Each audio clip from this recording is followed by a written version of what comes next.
আমার পথ, কাজী নজরুল ইসলাম। আমার কর্ণধার আমি। আমার পথ দেখাবে আমার সত্য। আমার যাত্রা শুরুর আগে আমি সালাম জানাচ্ছি, নমস্কার করছি আমার সত্যকে। যে পথ আমার সত্যের বিরোধী, সে পথ আর কোনো পথে আমার বিপদ নয়। রাজভয় লোকভয় কোনো ভয়ে আমায় বিপথে নিয়ে যাবে না। আমি যদি সত্য করে আমার সত্যকে চিনে থাকি, আমার অন্তরে মিথ্যার ভয় না থাকে, তাহলে বাইরের কোনো ভয়ে আমায় কিছু করতে পারবে না। যার ভিতরে ভয়, সে বাহিরে ভয় পায়। অতএব যে মিথ্যাকে চেনে, সে মিছিমিছি তাহাকে ভয়ও করে না। যার মনে মিথ্যে, সেই মিথ্যেকে ভয় করেন।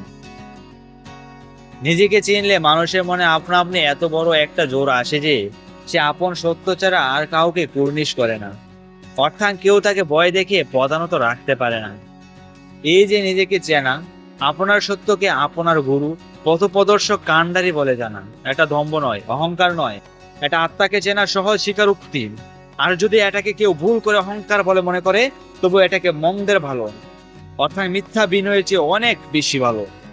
অনেক সময় খুব বেশি বিনয় দেখাতে গিয়ে নিজের সত্যকে অস্বীকার করে ফেলা হয়। এতে মানুষকে ক্রমেই ছোট করে ফেলে, মাথা নিচু হয়ে আসে। এরকম বিনয়ের চেয়ে অহংকারে পৌরুষ অনেক অনেক ভালো। অতএব এই অভিশাপ রথের সারথি স্পষ্ট কথা বলাটাকে কেউ যেন অহংকার বা স্পর্ধা বলে ভুল না করে। স্পষ্ট কথা বলাটা একটা বিনয় নিশ্চয় থাকে, কিন্তু তাতে কষ্ট পাওয়াটা দুর্বলতা। নিজেকে চিনলে, নিজের সত্যকে নিজের পূর্ণতার মনে মনে জানলে নিজের শক্তির ওপর অটুট বিশ্বাস আসে। এ স্বাবলম্বন, এই নিজের উপর অটুট বিশ্বাস করতে শেখাচ্ছিলেন মহাত্মা গান্ধীজি। কিন্তু আমরা তার কথা বুঝলাম না। আমি আসি এই কথা না বলে আমরা বলতে লাগলাম গান্ধীজি আছেন। এই পরাবলম্বনই আমাদেরকে নিষ্ক্রিয় করে ফেলেছে। একই বলে সবচেয়ে বড় দাসত্ব। অন্তরে যাদের এত গোলামির ভাব, তারা বাইরে গোলামি থেকে রেহাই পাবে কি করে? আত্মাকে চিনলে আত্মনির্ভরতা আসে। এই আত্মনির্ভরতা যেদিন সত্যি সত্যি আমাদের আসবে, সেদিনই আমরা স্বাধীন হব, তার আগে কিছুতেই নয়। নিজে নিষ্ক্রিয় থেকে অন্যকে মহাপুরুষকে নিজে নিষ্ক্রিয় থেকে অন্য একজন মহাপুরুষকে প্রাণপণে ভক্তি করলে যদি দেশ উদ্ধার হয়ে যেত, তাহলে এই দেশ এতদিন পরাধীন থাকতো না। আত্মাকে চেনা, নিজের সত্যকে বড় মনে করা দম্ভ, আর যাই হোক ভণ্ডামি নয়। এই দম্ভ শির উঁচু করে, পুরুষ করে, মনে একটা ডোন্ট কেয়ার ভাব আনে। আর যাদের এই কথাকথিত দম্ভ আছে, শুধু তারাই অসাধ্য সাধন করিতে পারে।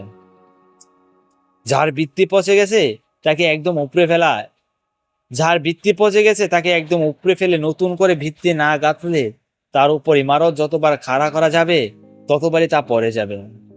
দেশের যারা শত্রু, দেশের যা কিছু মিথ্যা, ভণ্ডামি, মিহিকতা সব দূর করতে প্রয়োজন হবে আগুনের সমার্জনা। আমার এমন গুরু কেউ নেই যার খাতিরে সে আগুন সত্যকে অস্বীকার করে কারোর মিথ্যা বা ভণ্ডামিকে প্রশ্রয় দেবে। আমি সেই দাসত্ব হতে সম্পূর্ণ মুক্ত। আমি কোনোদিনই কারোর বাণীকে বেদ বাক্য বলে মেনে নেব না, যদি তার সত্যতা প্রাণে তারা সাড়া না দেয়। না বুঝে বোঝার ভণ্ডামি করে 5 জনের শ্রদ্ধা আর প্রশংসা পাবার লোভ আমি কোনোদিনই করব না। ভুলের মধ্য দিয়ে গিয়ে তবে সত্যকে পাওয়া যায়।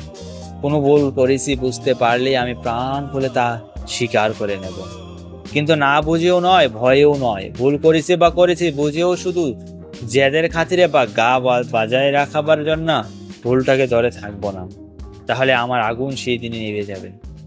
একমাত্র মিথ্যার জলই এই শিখাকে নিভাতে পারে, তাছাড়া কেউ নিভাতে পারে না।